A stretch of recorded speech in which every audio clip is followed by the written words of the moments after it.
Ok, ça marche. Bonjour à tous, bienvenue sur ce webinaire organisé en partenariat avec le Gimélec et le Forum in Cyber, qui s'adressera sur toute la partie Cyber OT 2026, anticiper la tempête. Donc, nous aborderons les sujets de réglementation, la convergence et de résilience industrielle. Je vais directement passer la main à mon cher collègue Rodolphe de Beaufort, délégué général adjoint du Gimélec. Oui, bonjour à tous, Rodolphe de Beaufort. J'ai le plaisir d'animer le club cyber-OT du Gimélec, dont je vais vous dire un mot dans une seconde. Et je suis accompagné de nos deux vice-présidents que je laisse se présenter. Vincent, je te laisse la parole. Donc Vincent Niquez de la société Stormshield. Donc je suis en charge du développement de l'activité cybersécurité industrielle pour Stormshield, donc éditeur de firewall et de solutions de chiffrement de données. Et bonjour, Stéphane Potier, donc vice-président également du club cyber-OT du Gimélec et responsable de l'offre cybersécurité industrielle chez Advance. Parfait. Eh bien, écoutez, je pense qu'on peut commencer. Merci à tous de vous être connectés. Un mot sur le club cyber-OT du Gimélec, pour ceux qui ne savent pas ce que c'est. Déjà, le Gimélec, c'est une organisation professionnelle qui rassemble plus de 200 industriels, et notamment autour des métiers de l'automatisme et des systèmes de contrôle commande de tous les systèmes physiques et industriels. Dans le cadre de cette organisation professionnelle, on a un club cyber-OT qui rassemble les offreurs de solutions cybersécurité, à la fois les matériels de sécurité, les automates et tous les services qui vont autour de cet écosystème de la cybersécurité industrielle. Et on réfléchit tous ensemble sur un certain nombre de piliers, que ce soit accompagner la maturité du secteur, ce qu'on fait un peu aujourd'hui, développer des partenariats, appuyer des offres et des formations, co-construire un cadre réglementaire et normatif avec les pouvoirs publics, et puis suivre la conjoncture du marché. Voilà, donc on est une trentaine d'entreprises spécialisées dans le domaine, et on a le plaisir d'avoir justement un partenariat avec le FIC, et on collabore aussi beaucoup avec l'ANSSI et avec le CESIN, qui est un club d'offreurs. En termes de périmètre, pour vous remettre les idées en place sur la cybersécurité industrielle, là vous avez un modèle qui s'appelle l'échelle de Purdue, qui a ses défauts et ses qualités, mais on l'utilise quand même souvent parce qu'elle est relativement parlante.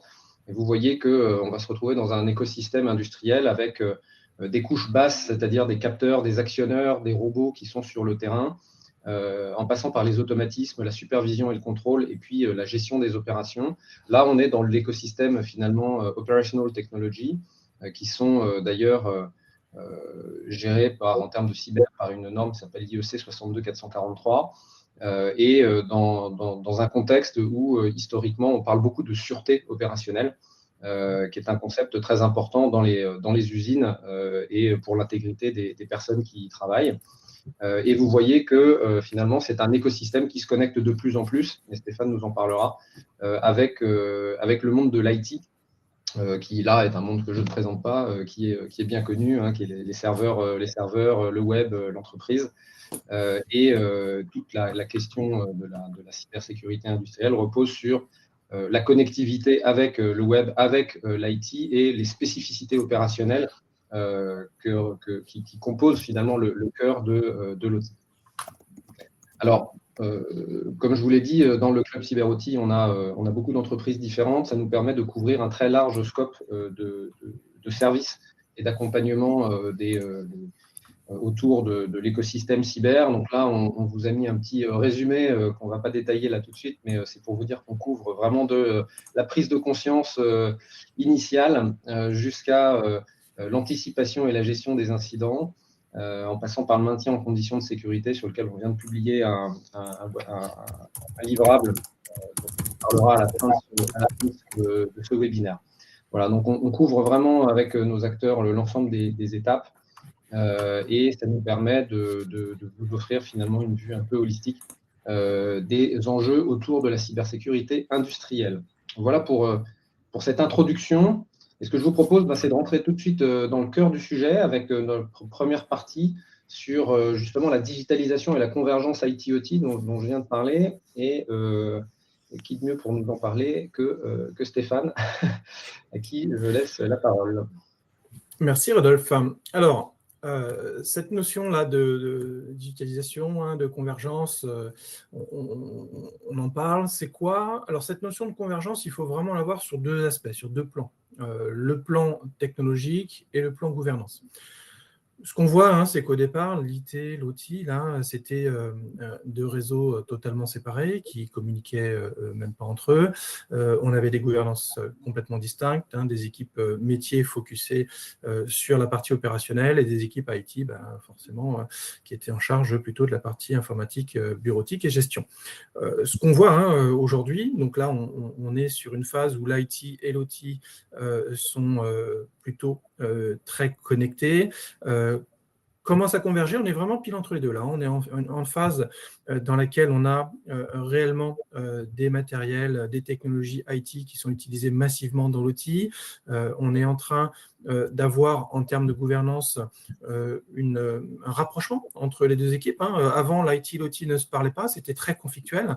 Là, moi, je ressens aujourd'hui très largement chez à peu près tous mes clients qu'il y a une vraie convergence qui est en train de se mettre en place avec donc une sensibilisation hein, à la cybersécurité des équipes opérationnelles qui a déjà démarré depuis 3-4 ans, mais là qui est en train de devenir relativement massif avec non seulement des sensibilisations basiques hein, à la cybersécurité, mais des sensibilisations aussi beaucoup plus avancées je dirais, au contexte de la cybersécurité industrielle.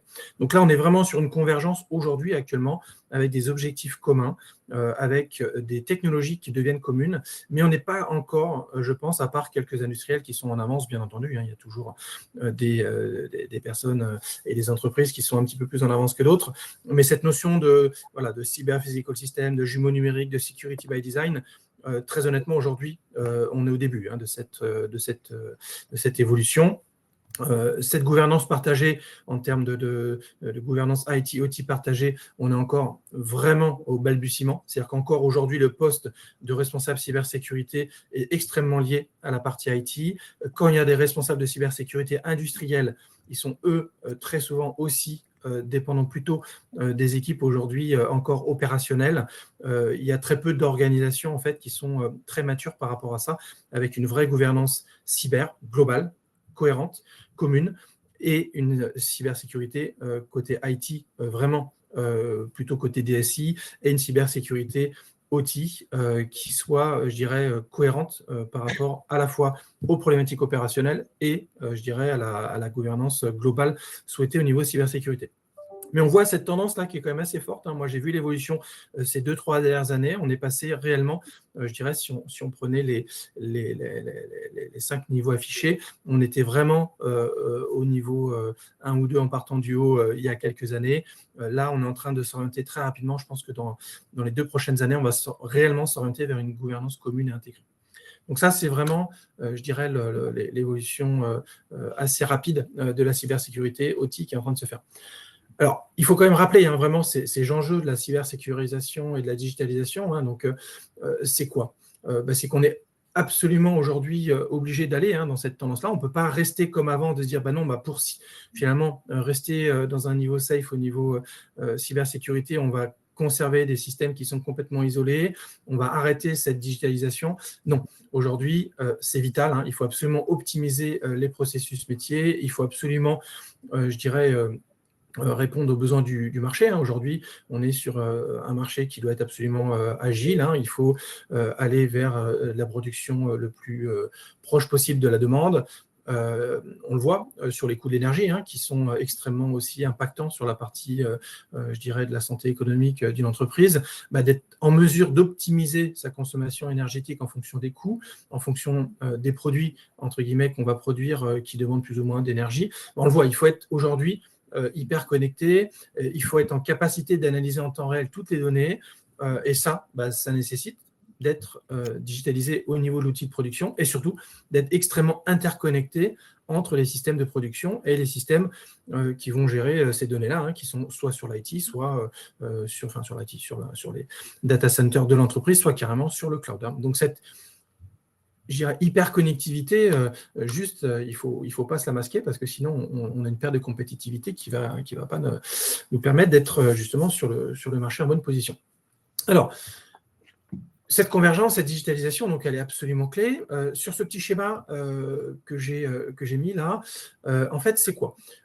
L'idée, c'est de se dire, auparavant, l'outil était relativement sécurisé. Pourquoi? Parce que c'était des systèmes très hétérogènes, qui étaient très isolés.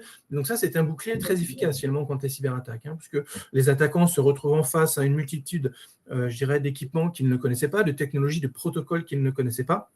La barrière d'entrée pour eux était très très élevée, et surtout que c'est des systèmes qui étaient isolés, donc voilà, je dirais la surface d'attaque était relativement faible. Là, ce qu'on voit bien, c'est cette convergence IT-OT. On adopte des technologies IT aujourd'hui dans les systèmes OT. Rien que le fait d'embarquer aujourd'hui des services, je dirais, comme un serveur web sur des automates, mine de rien, ça augmente très largement la surface d'attaque de ces systèmes industriels.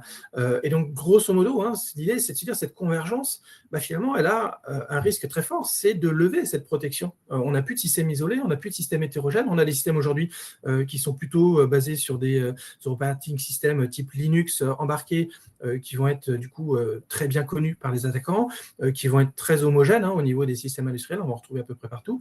Donc ça, c'est vraiment, je dirais, le côté, cette convergence finalement nous fait sortir de cette zone de confort. L'IA qui est en train d'arriver très très très fort va augmenter le potentiel pour les cyberattaquants, je dirais, à la fois d'automatiser la reconnaissance. Aujourd'hui, j'avais fait un webinaire il y a quelques semaines sur ces aspects-là avec des démonstrations. Il est extrêmement simple pour un attaquant d'aller identifier des équipements qui vont être exposés, d'aller rapidement identifier leur vulnérabilité, d'aller créer des mails de phishing extrêmement personnalisés aux opérateurs de ces systèmes industriels, et du coup, bien entendu, derrière, grâce à l'IA, d'aller personnaliser une attaque, même si on ne connaît pas comment faire une attaque sur un automate de la marque X ou Y en employant le protocole 1 ou 2, et en fait, en demandant à l'IA, je voudrais faire une attaque sur tel type d'automate en utilisant ce protocole-là, crée-moi le script Python qui va me permettre de le faire. En fait, l'IA va le permettre. Donc, à la fois, là, on est vraiment sur grosso modo une perte de ce bouclier et côté attaquant sur un renforcement de leurs moyens d'attaque. Donc là, il faut absolument qu'il y ait une prise de conscience qui soit rapide. Là, on ne parle pas de 10 ans. Les attaquants, là, aujourd'hui, ils sont réellement en train de se renforcer très fort avec l'IA. L'IA est en train de rentrer très rapidement partout. Nous-mêmes, côté Advance, dans notre labo, on a fait des tests avec de l'IA malveillante. Ça va extrêmement vite pour aller pénétrer les systèmes d'information industriels. Donc là, il faut aller vite et il faut mettre en place vraiment les contre-mesures efficaces, pragmatiques, proactives pour permettre d'inverser cette tendance, parce qu'aujourd'hui, la tendance, elle n'est vraiment pas bonne, et de restaurer cet équilibre entre, je dirais, les forces en présence pour la partie défense et les forces en présence pour la partie attaque. Donc, pour finir, pour faire cette partie-là, il faut faire attention aussi. On a une forte tendance aujourd'hui à converger en ayant plutôt une vision IT. C'est-à-dire qu'on va se dire, maintenant, il faut absolument qu'on intègre le cloud dans la partie industrielle. Il y a beaucoup de data scientists, de responsables d'industrie 4.0 qui ont cette vision donnée sans avoir forcément la vision cybersécurité. Ça, c'est un point relativement d'attention. Et surtout, dans cette notion de convergence, il faut absolument intégrer cette notion propre aux environs OT, qui est les risques. Le risque métier, c'est des risques spécifiques liés au système industriel. On l'a vu, il faut absolument aussi assurer leur disponibilité, leur sûreté. Il faut que la mise en place de cette convergence, surtout, ne remette pas en cause cette notion de sûreté, bien entendu, et de disponibilité. Les outils eux-mêmes, puisqu'on est en train de dire il faut aller cybersécuriser les usines pour pouvoir faire le plan Industrie 4.0, c'est un peu ça le message. Les outils eux-mêmes qu'on va déployer en termes de cybersécurité, ils doivent tenir compte de ces contraintes de l'outil. Alors, on parle de 2 outils là, par exemple, les EDR, les espèces d'antivirus nouvelle génération. Aujourd'hui, il faut plutôt les mettre en mode détection. Il ne faut pas qu'ils, par une réaction automatisée, aillent perturber la production. Aujourd'hui, ils sont assez matures. On peut y aller de manière relativement je dirais, sereine sur ces outils-là. Par contre, il faut y aller réellement en mode progressif et surtout pas les déployer comme on le fait dans l'IT en mode tout de suite protection où ils vont être en mode réaction automatique immédiatement. Pareil sur les solutions de son de réseau. Aujourd'hui, on est encore massivement dans l'utilisation de son de réseau passive, les NDR, Network Detection Response. Pourquoi ? Parce qu'on ne peut pas se permettre de perturber les actifs industriels en fonctionnement. Même si ça a tendance à changer aujourd'hui, on a comme une évolution d'outils très intelligents qui permettent de faire de l'activité, d'un mode actif mais intelligent sans perturber. Il faut quand même l'avoir en tête. Et enfin, cette notion de gouvernance, il faut à la fois avoir une vision transverse, c'est-à-dire d'avoir un plan cybersécurité qui soit aligné entre l'IT et l'OT, mais surtout avoir une proximité de terrain auprès des équipes opérationnelles. Il ne faut pas montrer que la cyber, c'est un frein. La cyber, c'est une opportunité de développement dans la digitalisation. Et donc, il faut la présenter telle qu'elle, en fait, auprès des équipes opérationnelles sur le terrain. Et ça, c'est vraiment essentiel pour l'acceptation de la cyber sur le terrain par les équipes opérationnelles. Super. Merci Stéphane. Tu as commencé à évoquer un petit peu les risques et la spécificité des risques dans l'outil. Vincent, toi, tu voulais nous parler de l'évolution vers de nouveaux types de risques aussi, parce que autant les outils changent, mais finalement, le profil des attaquants peut aussi évoluer dans les années qui viennent. Oui, c'est ça. L'idée, c'était de reparcourir un petit peu le risque cyber qu'on retrouve dans les environnements industriels. Et effectivement, la tendance actuelle sur le risque. Voilà, donc là, l'idée, c'était de faire un petit rapide état de la menace et puis avoir une vision un petit peu des investissements associés à ça. On voit aujourd'hui qu'il y a un risque cyber qui est globalement en croissance dans son panorama des menaces là, de l'ANSSI de cette année. On voit une augmentation de 15% des événements de sécurité, avec 3 vecteurs de menaces principaux, les cybercriminels, l'espionnage et la menace hybride. On y reviendra tout à l'heure un peu plus en détail. Donc, augmentation de la menace et des attaques. En parallèle de ça, alors j'ai cherché des chiffres justement d'attaques cyber-industrielles. L'ANSSI on ne diffuse pas forcément, mais on a trouvé des informations auprès de l'ENISA qui indiquaient qu'il y avait 18,2% des cyber-incidents en Europe qui ciblaient désormais l'OT. Donc ça fait comme à peu près une attaque sur 5, c'est pas mal. Si on parallélise ça avec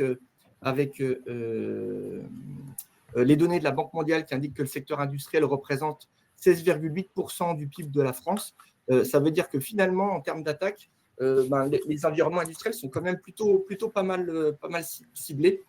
Et donc, c'est assez étonnant de voir qu'il y a des investissements qui restent sur l'IT au détriment de l'OT.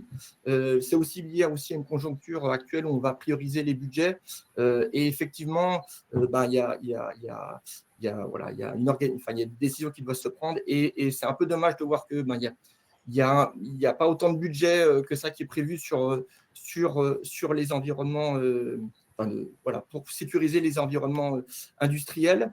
Ça veut ainsi dire aussi que les incidents de cyber dans l'OT, il faut les prendre en compte, qui ne sont pas négligeables, même si on sait qu'aujourd'hui, beaucoup d'attaques viennent de l'IT. On a beaucoup de déplacements latéraux qui se font avec des attaques purement IT, de ransomware qui viennent dans l'OT. Donc, alors pourquoi en fait les décideurs vont minimiser ces risques? Principalement aussi, il y a un aspect de minimisation des risques par biais d'optimisme, avec des industriels qui estiment que les attaques OT vont pas arriver, surtout lorsque les industriels ne sont pas dans les secteurs qui sont les principalement visés, qui peuvent être la banque, la santé, l'énergie. Donc, on se sent un petit peu protégé. On sous-estime encore trop les conséquences des attaques sur les environnements industriels. Et puis, on a une gouvernance cyber qui est encore trop prescriptive et peu décisionnaire. Stéphane, tu parlais justement des RSSI IT des équipes RSSI qui montaient sur l'OT. Aujourd'hui, on voit quand même chez beaucoup d'industriels où on voit que eh bien, les équipes RSSI, elles vont donner les guidelines, mais elles vont pas être décisionnaires en fait sur la sécurité, puisque c'est souvent le responsable de site qui va justement gérer en fait ses budgets et qui va dire est-ce que j'accepte le risque ou pas de mettre de la cyber ou pas. Et donc, on ne place pas forcément encore la responsabilité au bon endroit. Et puis, dans les grandes organisations, on rencontre encore une disparité entre les branches et les services des entreprises, avec parfois une décentralisation aussi de la responsabilité et des niveaux de budget qui sont encore disparates en fonction des services. Voilà. Et puis, je l'évoquais tout à l'heure, des attaques sur l'IT qui se déplacent sur l'OT. Bon, là, on le sait tous, hein, il y a beaucoup d'attaques ransomware qui arrivent. L'attaque Jaguar Land Rover qui est arrivée récemment, là, qui illustre bien ça, avec pourtant un impact assez fort, hein, des arrêts de production sur plus de 3 usines en Angleterre, un impact sur différentes usines dans le monde, des budgets qui ont été impactés, des arrêts de production, et puis aussi des conséquences aussi sur la supply chain, avec des emplois qui sont touchés chez les sous-traitants de rang N dans le secteur automobile. On a énormément de sous-traitants et donc un impact fort. Et puis du chômage partiel, des licenciements chez les sous-traitants. Donc on voit que les attaques, il ne faut pas minimiser ces attaques sur les environnements industriels. Rapidement ici, donc là, le chiffre que j'évoquais avec les 18,2% de cyberincidents en Europe. Voilà. Là, je pense que ce qui va être intéressant d'évoquer, c'est une tendance à l'hybridation de ce qu'on voit dans les attaques IT vers l'OT, avec l'émergence de l'IA, mais tu en as parlé, Stéphane, mais l'émergence de l'IA dans les attaques aussi, dans les outils qui sont utilisés, et puis l'émergence de malware spécialisé OT. Donc, on voit encore que la tendance, c'est vraiment le ransomware qui se déplace dans l'OT, mais on voit aussi que parallèlement à ça, on voit des malwares vraiment dédiés aux environnements industriels qui viennent se développer pour pouvoir attaquer nos process. Et donc, voilà, il faut faire attention à ça et surveiller ça. Une augmentation également des attaques par ransomware avec l'extension réseau OT, c'est ce que j'évoquais tout à l'heure. Donc là, vous voyez un certain nombre d'attaques qui adressent spécifiquement ces environnements-là. On ne va pas les passer forcément en revue là tout de suite, mais on voit qu'elles sont présentes. Donc, un risque hybride, oui, voilà. Donc, on a une tendance forte, je l'évoquais tout à l'heure dans le document de l'ANSSI qui évoquait qu'il y avait un risque hybride qui était fort. On a un tissu industriel et des infrastructures outils qui représentent une cible de choix dans un contexte de tension hybride. Alors, qu'est-ce que c'est une attaque hybride ou un risque hybride? On a une définition ici. Ça désigne une stratégie qui combine des actions multiples et coordonnées issues de plusieurs domaines. Ça peut être le militaire, le cybernétique, l'information. On a beaucoup de campagnes de désinformation, notamment des Russes qui sont venus apporter du coup de la désinformation et influencer l'opinion publique.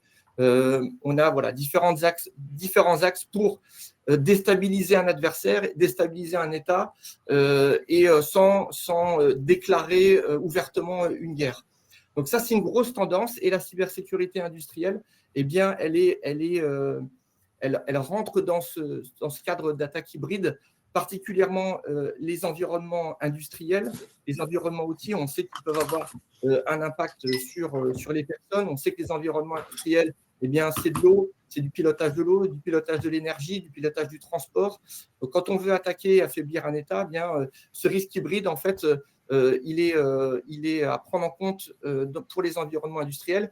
Et donc, la tendance aujourd'hui, avec les tensions géopolitiques, font que il va falloir, on va voir justement une augmentation de ce type d'attaque dans ces environnements-là. On l'a vu lors des JO avec les grandes infrastructures qui ont stoppé tous leurs projets et qui ont, on va dire, choisi de se concentrer justement sur la défense et de pérenniser leurs infrastructures et donc bloquer un peu tous les projets, les sujets qu'ils avaient en cours.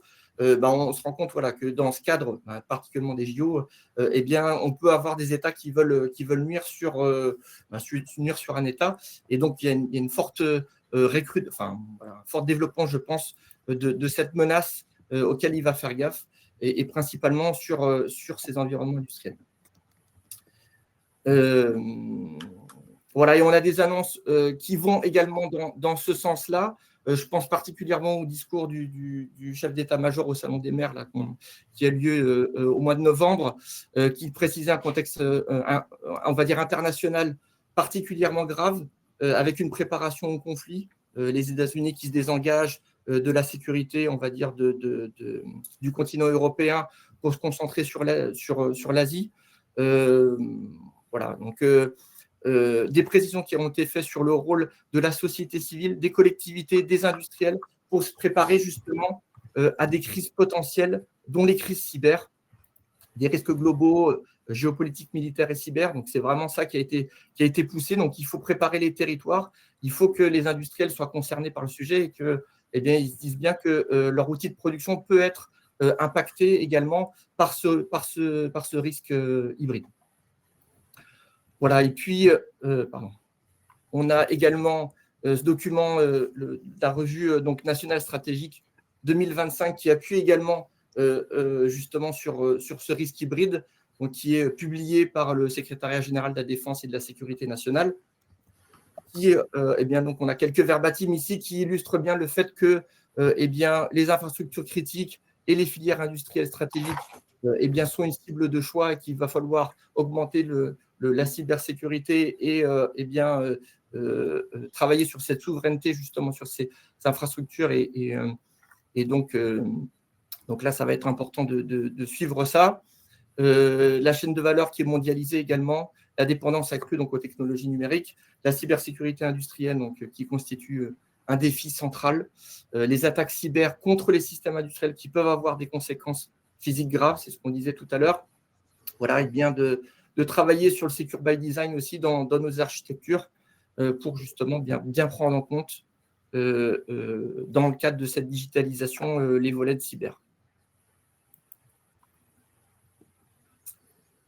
Voilà ce que je pouvais vous dire sur les risques. On souhaitait évoquer également toute la partie réglementation, anticiper la tempête. Stéphane, je crois que c'est… Oui, c'est à moi. Ah, on est un peu vite. OK. Oui, donc, en fait, il y a un point quand même clé. Hein. Je rebondis un tout petit peu sur ce que tu disais sur les Jeux Olympiques, hein, parce que Advance, on a eu la chance, nous, de protéger les systèmes industriels pour les Jeux Olympiques. En fait, voilà, aujourd'hui, ce risque hybride, il est quand même super important. On a vu des attaques sur les systèmes industriels directement, avec des attaquants qui maîtrisaient les protocoles industriels, qui maîtrisaient les attaques sur les automates industriels. Hein. Donc là, aujourd'hui, on a passé ce cap-là très, très clairement. Je crois que c'était les premiers Jeux Olympiques sur lesquels il y a eu des attaques sur les systèmes industriels. Mais dans cette notion d'attaque hybride, en fait, il y a un point qui est assez clé quand même. Hein. C'est qu'en fait, il y a un prépositionnement très clair qui va être fait hein, par les cyber-attaquants. Et aujourd'hui, et c'est pour ça que le côté réglementation versus risque hybride, là, j'ai voulu le mettre en avant comme ça, c'est qu'en fait, la réglementation aujourd'hui concerne typiquement les acteurs qui sont très critiques, mais même la réglementation qui est en train d'arriver, là aujourd'hui, on est en train de se dire il faut la limiter, entre guillemets, parce que sinon, il y a des impacts économiques sur l'entreprise, on ne va pas pouvoir, entre guillemets, continuer à investir sur la cybersécurité, sinon on n'est plus compétitif. Je dirais attention. Pourquoi ? Parce que si on n'a pas, par exemple, d'outils de détection pour être en mesure de détecter que l'attaquant s'est prépositionné sur vos systèmes industriels, le jour où il va déclencher l'attaque, ça va être une attaque qui va être relativement fulgurante. Et là, la cybersécurité, toutes les mesures qui auraient pu être mises en place, si elles n'ont pas été anticipées, globalement, il y aura un game over. Donc là, c'est vraiment important pour moi d'être en mesure, je dirais, de faire un équilibre entre, il faut un niveau de réglementation qui soit bon, qui ne soit pas trop élevé, qui ne soit pas trop bas non plus. Pourquoi ? Parce que la réglementation, elle est là quand même globalement pour sécuriser l'activité. Elle est là pour renforcer la résilience. Hein. On le voit aujourd'hui, tu as évoqué Jaguar Land Rover, Vincent, mais c'est une catastrophe non seulement pour l'industriel, mais pour toute la région, voire pour l'économie aujourd'hui du Royaume-Uni. Je crois que ça leur a coûté presque un point de PIB en Angleterre, ce qui est considérable. Le coût de l'attaque s'approche des 2 milliards d'euros. Enfin, c'est un truc monumental. Donc, de se dire, la réglementation, ça va tuer l'entreprise, je dirais, non, la réglementation, elle est aussi là pour protéger l'entreprise. C'est-à-dire que si à un moment, réglementation. Hein. Moi, je prends toujours avec les équipes opérationnelles des liens avec des choses très simples à comprendre. Bah, la ceinture sécurité. Au début, tout le monde était contre la ceinture de sécurité, personne ne voulait la mettre. C'est quoi ces réglementations? Il y en a marre. Aujourd'hui, on s'aperçoit que c'est rentré dans les mœurs, que ça sauve un nombre de vies considérable, on ne se pose plus de questions. Et donc, à un moment, voilà, l'équilibre entre réglementation, c'est sûr que si on disait, voilà, il faut 4 ceintures de sécurité dans une voiture, là, on était sur la surréglementation, mais je pense que le fait de dire, voilà, il faut une ceinture de sécurité, c'est le bon niveau de réglementation. Et ça, cet équilibre, il faut absolument qu'on le conserve. Pourquoi? Parce que la réglementation, elle est aussi là pour protéger les entreprises. Et cette notion-là, je dirais, c'est une bonne réglementation. Il ne faut pas qu'elle soit là pour freiner l'innovation, mais il faut vraiment qu'elle soit là pour éviter ce point de rupture. C'est ça le message absolument clé. Et aujourd'hui, on le voit, il y a des pressions qui sont fortes, qui sont faites sur, entre guillemets, les réglementations qui sont en train de sortir pour essayer de limiter leur impact. Alors oui, il ne faut pas qu'on casse l'industrie, bien entendu, mais d'un autre côté, si on ne se protège pas du tout, si on ne met pas une réglementation en place, l'industrie va être cassée, non pas par la réglementation, mais par les attaquants. Donc là-dessus, c'est vraiment cette approche d'équilibre qu'il faut absolument trouver pour assurer la pérennité de notre industrie. Ça, c'est vraiment absolument clé. Voilà, et donc, pour rebondir sur ce que tu disais, du coup, sur cette régulation, on voit ici, on va dire, les trois règlements, en fait, essentiels, du coup, sur nos sujets industriels. Enjeu, du coup, de régulation de souveraineté nationale avec la loi de programmation militaire, donc qui date un petit peu, puisque c'est le deuxième volet, donc 2024-2030, avec un budget qui a été doublé, et puis donc toujours dédié aux opérateurs d'importance vitale, qui permet justement d'augmenter le niveau de sécurité et de s'assurer du coup que les infrastructures nationales sont sécurisées. Donc ça, c'est pour l'aspect vraiment souveraineté nationale. On a également une réglementation sur la résilience économique, alors avec en 2018 du coup Nice 1, et puis on en parle beaucoup de cette directive européenne Nice 2, donc, qui arrive, puisque elle va toucher énormément d'organisations. On parle de plus de 15 000 organisations. Donc là, pareil, des mesures de sécurité qui vont être mises en œuvre devoir mise en œuvre pour nos industriels. Vincent Strubel a annoncé qu'il y avait 3 ans pour les industriels, pour les entreprises globalement, pour se sécuriser. Donc c'est un texte donc c'est une transposition, donc elle a été adoptée au Sénat en première lecture. Le texte a été examiné par l'Assemblée nationale. On espère une adoption prévue pour début 2026. Et à partir de là, il y aura 3 ans pour se sécuriser. Donc là, il y a un certain nombre de mesures de sécurité organisationnelles et techniques qui vont devoir être mises en œuvre pour toutes ces entités. Donc ça, c'est le gros sujet, mais ça, comme tu disais, Stéphane, ça va être un cercle vertueux du coup pour cette résilience économique qui est nécessaire pour notre nation. Voilà. Et en parallèle de ça, on a la sécurité des produits aussi avec une réglementation. C'est le Cyber Resilience Act. C'est aussi un gros sujet. On en parle beaucoup. Donc là, c'est un règlement européen adopté en 2024 qui s'applique à l'ensemble des produits connectés, alors des produits grand public, mais aussi des produits industriels. Donc ça va toucher aussi nos environnements industriels. On parle de capteurs, des IoT, des équipements réseau, d'automatismes et routeurs. Nous, on est concernés, les firewalls qui sont impactés là-dessus. Donc ça, c'est une réglementation aussi qui va permettre de monter le niveau de sécurité aussi des équipements qui vont constituer vos systèmes. Et ça, c'est, je pense, aussi une bonne chose. Alors, on sait que ça ne va pas être forcément évident parce que il va falloir faire monter ce niveau de sécurité. Il y a pas mal d'exigences qui vont être imposées justement sur les équipements, sur les mises à jour, sur les vulnérabilités des équipements, etc. Mais voilà, les premières applications seront applicables à partir de 2026. L'application complète, c'est pour décembre 2027, donc c'est demain. Mais voilà, ça va, je pense, servir aussi à sécuriser nos infrastructures industrielles, puisqu'on va s'appuyer après sur des équipements qui auront des mécanismes de sécurité embarqués. Donc voilà, donc on va dire un modèle régulatoire qui est en transition avec justement un nouveau cadre qui va resserrer et qui va augmenter notre niveau de sécurité global. Donc ça, je pense que c'est une bonne chose. Et comme tu disais, Stéphane, ça va être, je pense, une bonne chose pour nos industries et améliorer notre compétitivité aussi voilà, dans le cadre de cette digitalisation.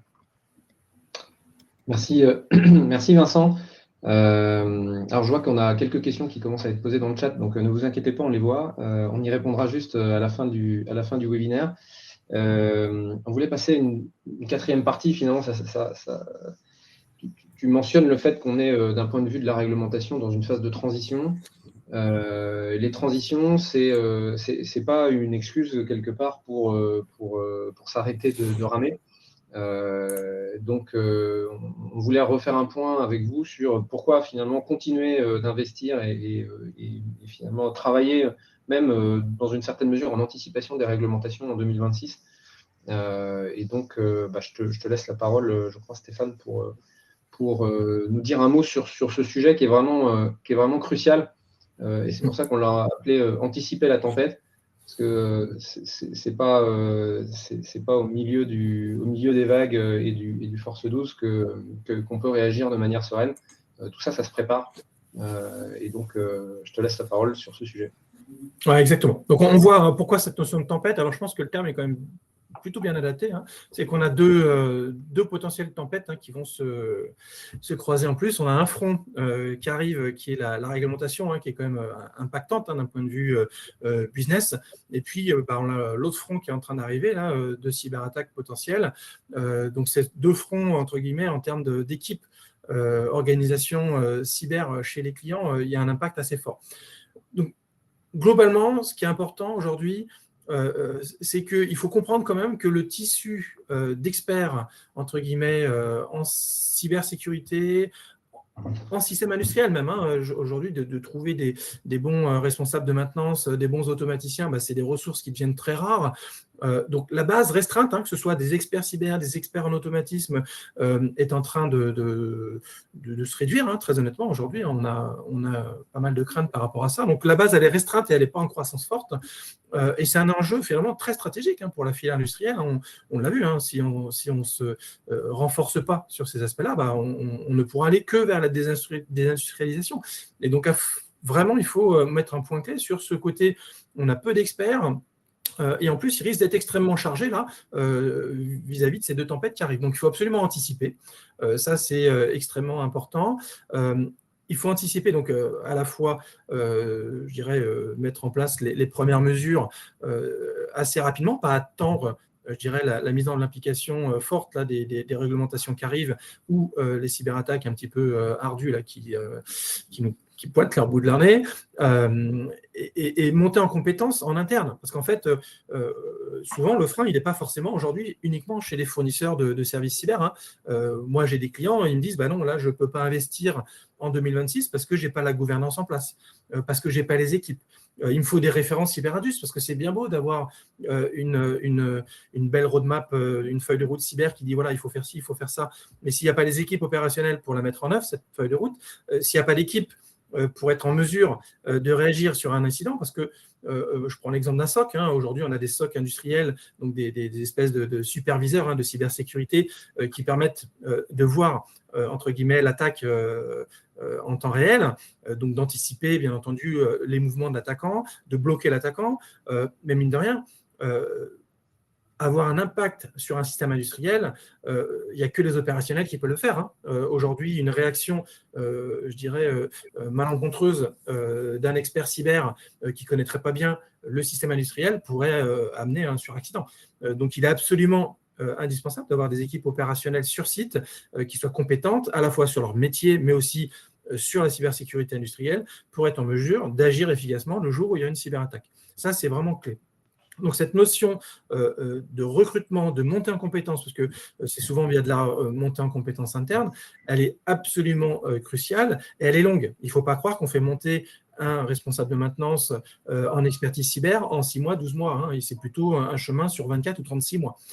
Donc ça, il faut anticiper, avoir les bons partenaires, parce qu'il n'y en a pas énormément dans le tissu français, et quelque part, d'être en mesure d'avoir cette roadmap en disant il faut absolument, là, dans l'horizon 24 mois, que je sois complètement prêt en termes de gouvernance, en termes de mesures et en termes surtout d'écosystème de partenaires, que ce soit les intégrateurs, que ce soit les équipes internes, que ce soit les partenaires de cybersécurité. Ça, c'est absolument essentiel. Voilà, donc. On a tous les deux avec Stéphane. Donc oui, comme tu disais, Stéphane, donc il faut vraiment anticiper. Donc sur l'aspect cadre réglementaire, aujourd'hui, c'est encore un peu flou. C'est vrai qu'il y a le sujet de transposition de NIS 2 qui doit se faire. Donc là, on est encore un peu dans l'attente. Sur le CRA aussi, il y a des attentes aussi parce qu'il va falloir certifier les produits, etc. Donc on est dans un cadre où on ne maîtrise pas encore tout ce qu'on doit faire. Par contre, on sait que eh bien, on a quand même des référentiels. On évoquait tout à l'heure la 62443 en termes de référentiels. On a des principes de cyber-industriels qui sont connus, qui sont maîtrisés. Donc, finalement, même si on n'a pas encore le détail de ce qu'on doit faire, voilà, les bonnes pratiques, les principes de base, il faut les appliquer. Et donc, du coup, on peut commencer déjà sa sécurisation et on peut anticiper sa sécurisation. Pourquoi ? Parce que on disait fin 2027, il risque d'y avoir des sanctions. Et puis c'est un chemin aussi long. Tu disais faire évoluer du coup les équipes, mettre en œuvre la cybersécurité, ça se fait dans le temps long. Donc il faut commencer dès maintenant, je pense. Et puis aussi parce que l'écosystème cyber, il va falloir que il soit disponible aussi. Donc la disponibilité des partenaires aussi sur le conseil, sur l'intégration, etc. Et bien si tout le monde se prend au dernier moment, effectivement, ça risque d'être un peu plus tendu, on va dire, en termes de disponibilité des prestataires, etc. Donc ça, il faut l'anticiper aussi. Et puis, il y a le sujet du calme avant la tempête, effectivement. C'est faire aujourd'hui dans le calme ce qu'on peut faire demain dans la tempête. Moi, j'ai des clients aussi qui prennent ce sujet-là dès maintenant, enfin sur cette fin d'année-là 2025, et qui me disent, voilà, 2026, on va commencer du coup notre roadmap, notre stratégie cyber Indus pour être prêt du coup pour fin 2027. Donc là, ils mettent en place en fait cette stratégie, ils réfléchissent à comment ils vont mettre en place cette sécurité, ils nomment les équipes, ils revoient leur organisation et puis ils vont implémenter sur fin 2026, début 2027. Donc ça, c'est, je pense, la bonne démarche. Alors, tout le monde n'est pas comme ça, hein.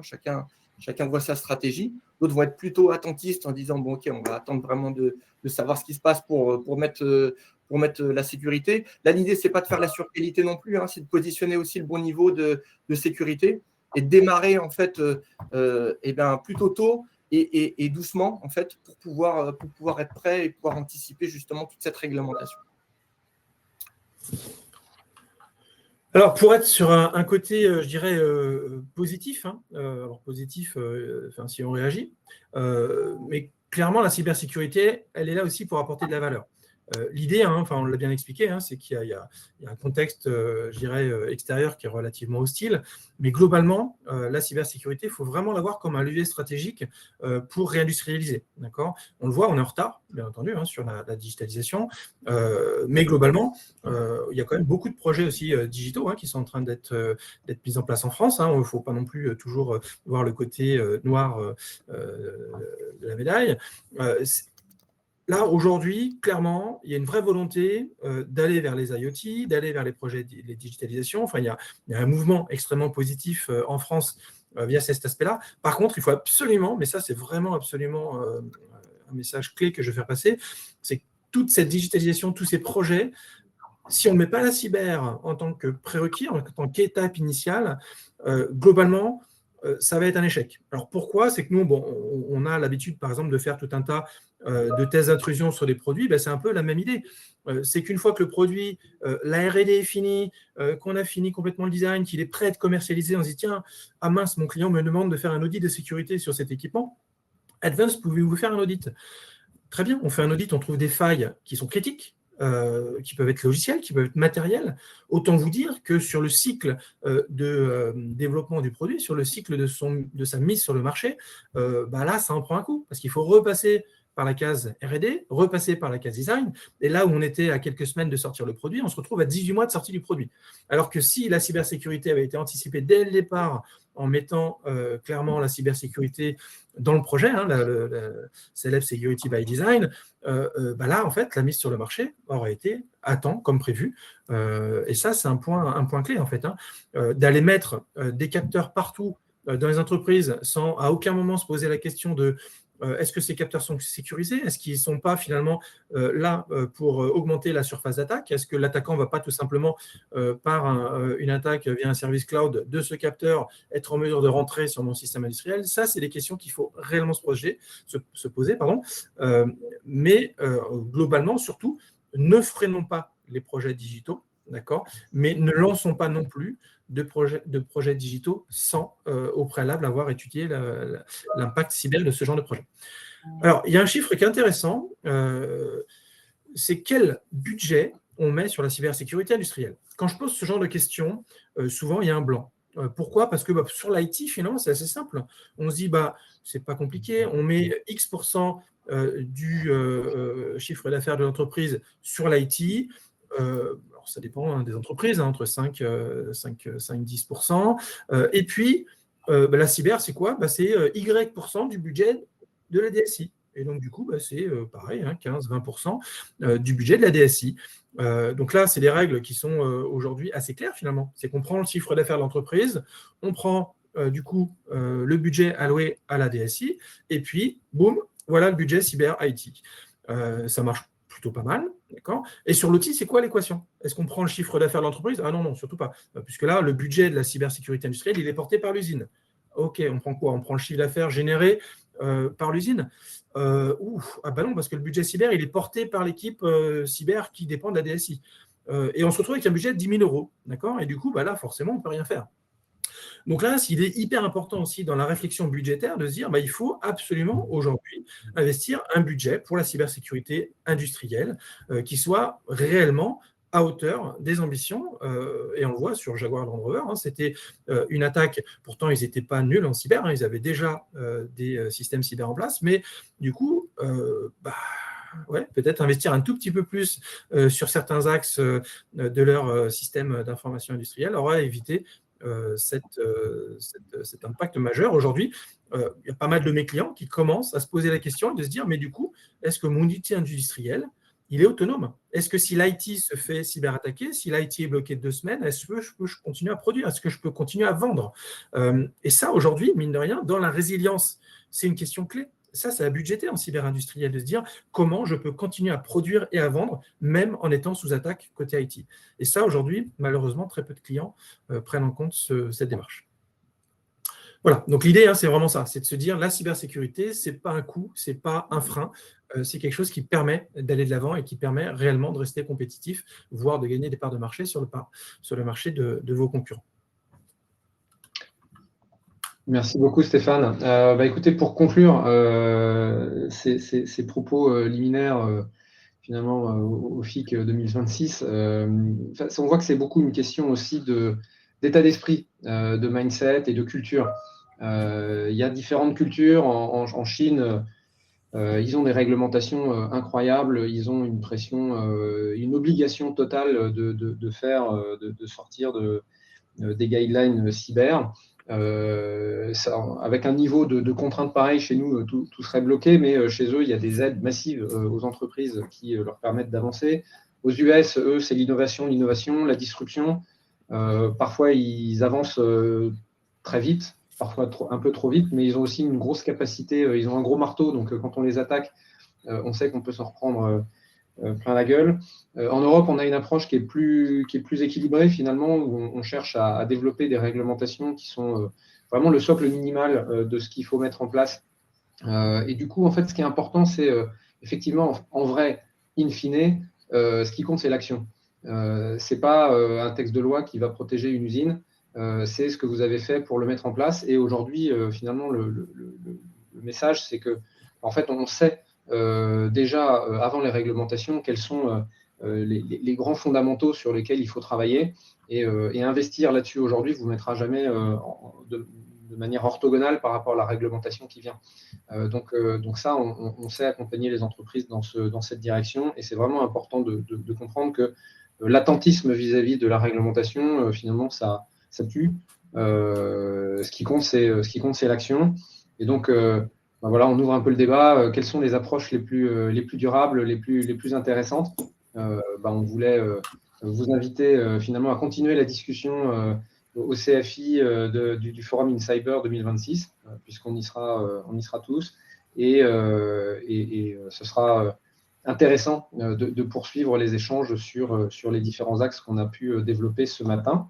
D'ici là, pour se mettre en action, on vous propose quelques bibliographies intéressantes.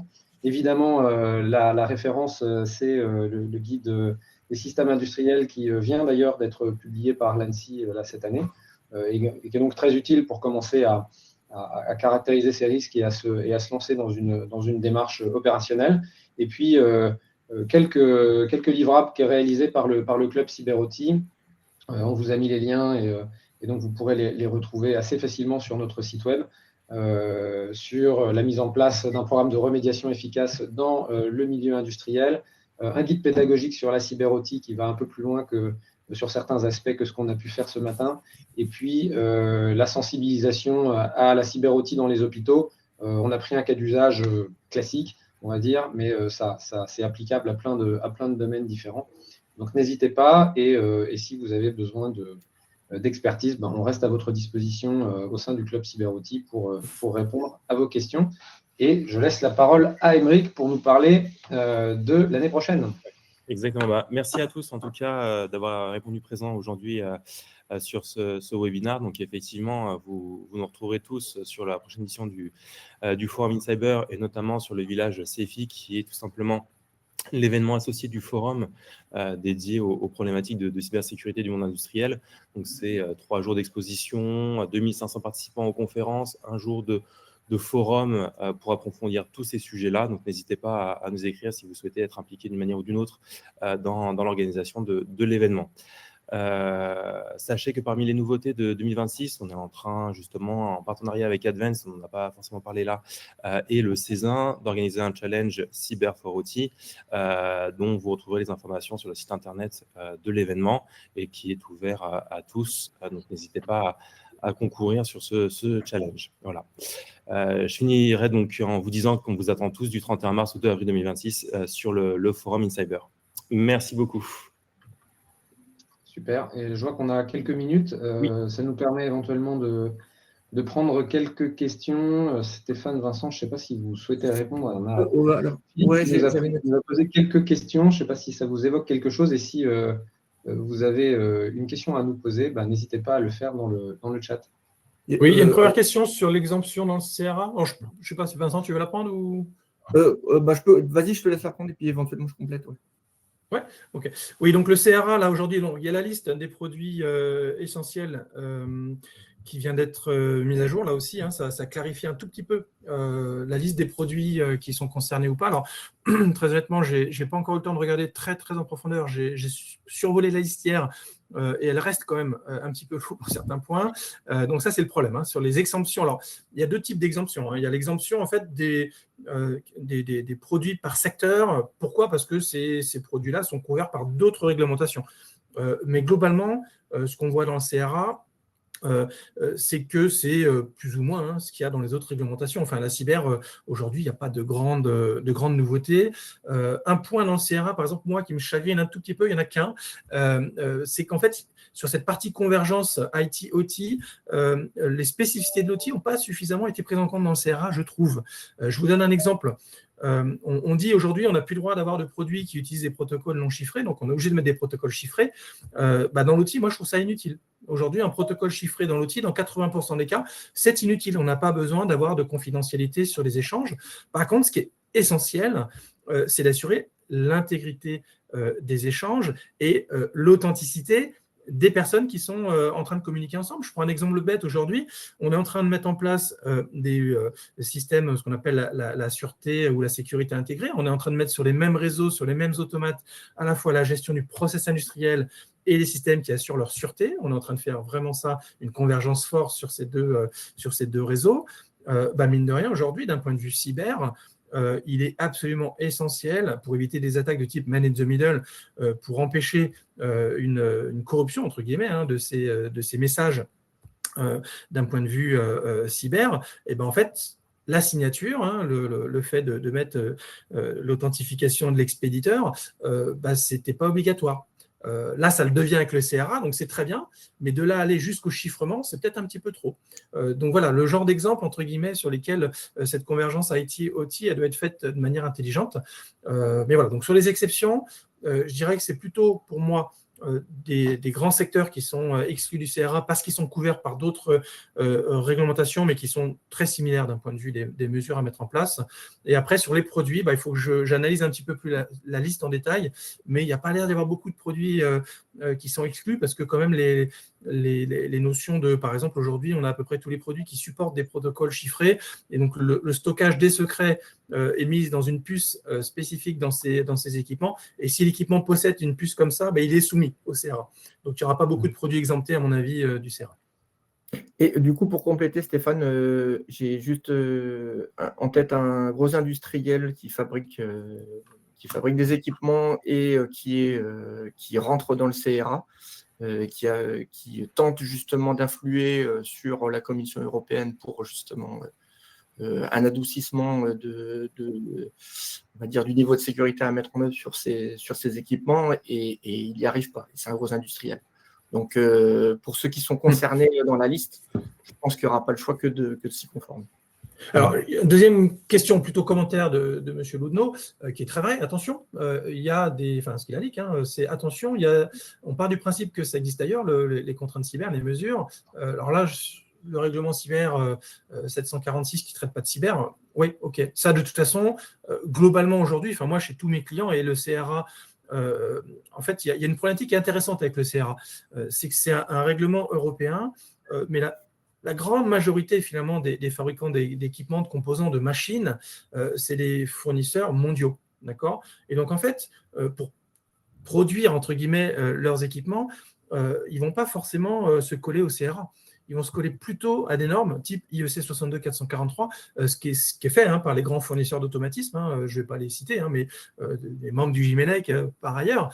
Mais globalement, aujourd'hui, ils ne vont pas se dire, moi, pour le marché européen, je fais mon produit, entre guillemets, conforme au CRA. Pour le marché français, américain, je fais le produit conforme aux normes américaines. C'est globalement, je vais faire un produit qui est conforme au standard de cybersécurité industrielle, qui est la 62443.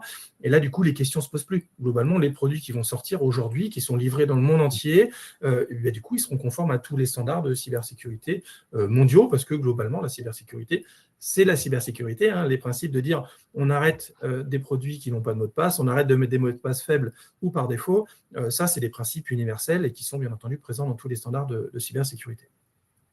Et pour répondre juste un point intéressant. Dans le CRA, je pense que si certains découvrent un peu ou ne sont pas encore complètement familiers, je pense qu'il y a un réflexe clé qui est aussi de contacter ces fournisseurs de technologie et de voir aussi avec eux comment ils vont prendre en compte, comment ils vont faire évoluer leur gamme, comment ils vont gérer l'évolution, la relation avec le client. Il peut y avoir avec la sortie de cette réglementation des évolutions dans la façon dont on commercialise les produits. Il peut y avoir des évolutions sur le modèle d'affaires, sur la façon dont les produits sont vendus sous forme de produits ou de licences.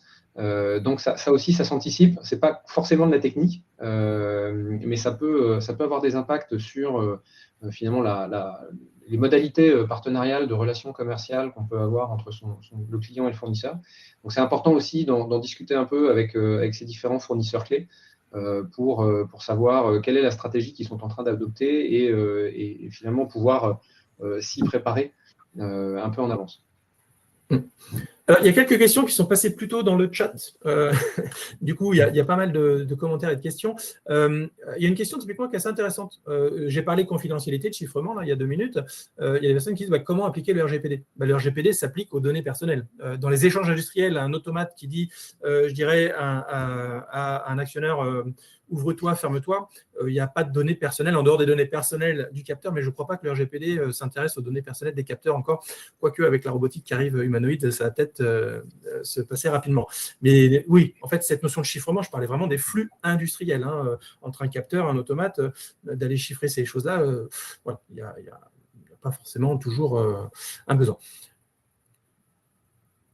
Alors, je regarde rapidement ce qui est indiqué aussi. Il y avait une question du coup sur les dispositifs médicaux. Est-ce qu'on les considère comme des équipements, on les considère dans l'OTI.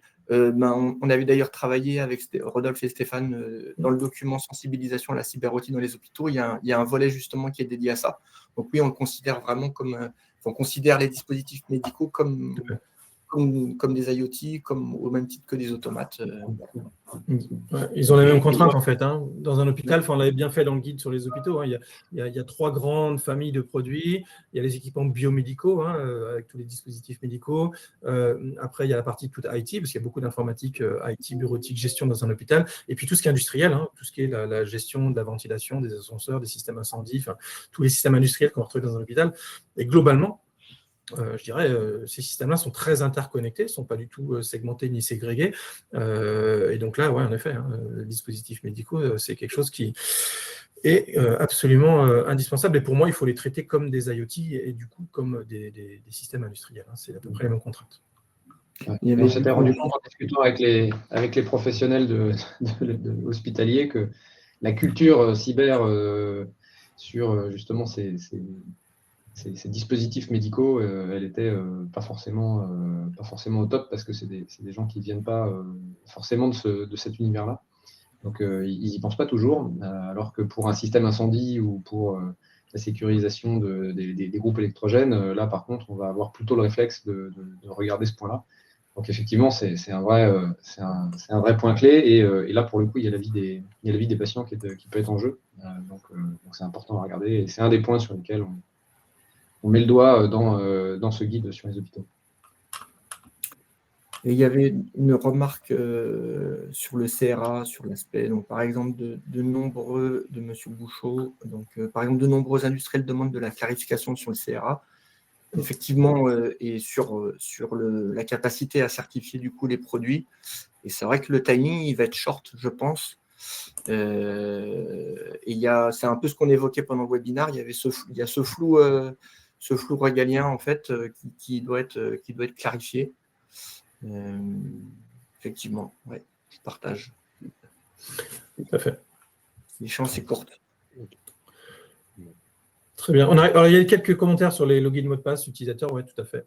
Aujourd'hui, c'est l'utilisation de protocoles sécurisés, hein, mais ça, c'est plus pour l'interaction entre les opérateurs et les systèmes industriels. Ce n'est pas des systèmes industriels entre eux. Mais ouais, aujourd'hui, bien entendu, hein, l'utilisation de systèmes protocoles sécurisés pour se connecter aux automates, ça, c'est indispensable. Tout à fait. Ça fait partie des recommandations qu'on retrouve dans le CRA. Et ça fait aussi, tu évoquais tout à l'heure, Stéphane, une réglementation internationale 62443 sur les volets -4-1 et -4-2, notamment sur le -4-2, l'aspect de login mot de passe est pris en compte. C'est l'administration. C'est l'administration. Ouais. Exactement. Donc, du coup, mais par contre, du coup, moi, ce que je veux dire, c'est de dire, quand je me connecte à l'automate, bien entendu, c'est du login, du mot de passe, qui n'est pas du mot de passe par défaut, qui est du mot de passe stocké dans un coffre-fort de mots de passe par les opérateurs. Ça, c'est les bases de la cybersécurité. Mais de là à se dire, on n'a plus le droit d'utiliser Modbus entre mon automate et mon variateur, c'est là que ça va un peu loin, je trouve. Ok, très bien.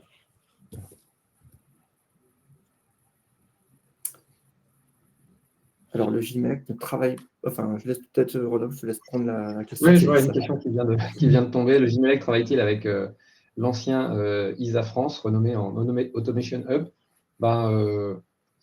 Je ne crois pas, même si on est 20 au GIMELEC, donc peut-être que quelqu'un a le contact, mais en tout cas, n'hésitez pas à me contacter pour que ça s'opérationnalise. On est toujours très ouvert à la discussion avec les écosystèmes partenaires. Donc, voilà, on a une approche très ouverte et c'est pour ça qu'on est là aujourd'hui d'ailleurs. ISA France qui avait notamment beaucoup travaillé sur la 62443, justement. Tout à fait. Eh bien, merci à tous pour votre temps. S'il n'y a pas d'autres questions, je vous propose de terminer ce webinaire. Merci en tout cas à Rodolphe, Vincent et Stéphane d'avoir été aujourd'hui avec nous.